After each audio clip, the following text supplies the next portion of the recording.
Mumbai metro line 9 सुरू होण्याआधीच आता नवीन वाद निर्माण झालाय। मीरा भाईंदर परिसरातील पांडुरंगवाडी मेट्रो स्थानकाच्या नावावरून स्थानिक नागरिकांनी आंदोलन केलंय।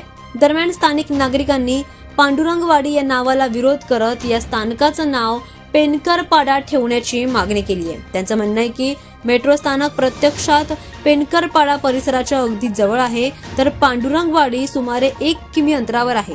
त्यामुळे याला पेनकरपाडा असं नाव ठेवण्याची मागणी नागरिकांनी केली।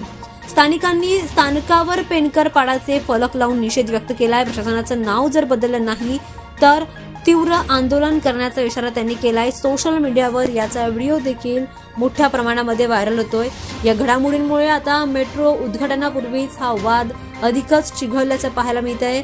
मुंबई मेट्रो लाईन 9च्या पहिल्या टप्प्याचे उद्घाटन हे 6 एप्रिलला सोमवारी होणार आहे। 4.5 किमीचा हा मार्ग दहिसर ते काशीगाव दरम्यान आहे। या मार्गामुळे मीरा भाईंदर परिसरात प्रवास अधिकच सोपा होणार आहे। काही नागरिकांनी स्थानकाचं नाव बदलण्याची मागणी केलेली आहे। दरम्यान तर काहींनी मेट्रो सुरू होणं महत्त्वाचं असल्याचं सांगत वाद टाळण्याचं आवाहन केलंय। मुंबई मेट्रो लाईन 9 ही मुंबईकरांसाठी एक महत्त्वाचा प्रकल्प मानला जातो। स्थानकाच्या नामकरणावरून आता निर्माण झालेला हा वाद प्रशासनासाठी नवीन डोकेदुखी ठरलाय। दरम्यान हा वाद आता कशा प्रकारे सोडवला जातो, यावर काय निर्णय घेतला जातो हे पाहणं आता महत्त्वाचं ठरणार आहे।